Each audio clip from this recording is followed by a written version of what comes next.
Ժողովուրդ օրաթերթի տեղեկություններով այսօր Հայաստանի Հանրապետության կառավարության նիստում Պաշտպանության նախարար Սուրեն Պապիկյանը կներկայացնի 2026 թվականի ընթացքում վարժական հավաքներ հայտարարելու մասին նախագիծը։ Նախագծով նախատեսվում է, որ 2026 թվականին կկազմակերպվեն պահեստազորի առաջին խմբի առաջին և երկրորդ կարգերում հաշվառված շարքային, ենթասպայական և սպայական կազմերի պահեստազորայինների վարժական հավաքներ։ Հավաքները նախատեսվում է անցկացնել հետևյալ ժամանակահատվածում՝ փետրվարի 3-ից ապրիլի 10-ը, մարտի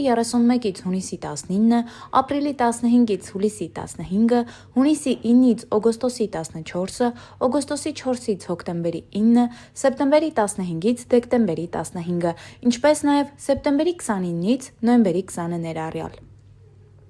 Նշվում է, որ վարժական հավաքների նպատակն է պահեստազորների ռազմական ունակությունների կատարելագործումը, մասնագիտական վերապատրաստումն ու պատրաստումը, բարձրագույն կրթություն ունեցող ենթասպայական կազմից պահեստազորի սպաների պատրաստումը, ինչպես նաև մարտական հերթապահության ներգրավումը։ Ըստ նախագծի յուրաքանչյուր քաղաքացի հավաքների ընթացքում կարող է ներգրավել առավելագույնը 25 օրացույցային օրով։ Հիշեցնենք, որ դեռևս 2025 թվականի փետրվարին գրել էինք, որ մինչ Պաշտպանության նախարարությունը հայտարարում է վարժական հավաքների մասին, վարժական հավաքներից խուսափելու համար շուրջ 150 քաղաքացի դատարանի առաջ է կանգնել, անգամ կան ազատազրկվածներ։ Հավելենք, որ այս տարվա հունվարի 1-ից հայոց բանակ զորակոչվածները կծառայեն 1.5 տարի, ինչը նշանակում է, որ 25-օրյա վարժական հավաքների գրանցողների թիվը կավելանա, որպեսզի այդ կես տարվա տեղը ՊՆ-ն կարողանա լցնել։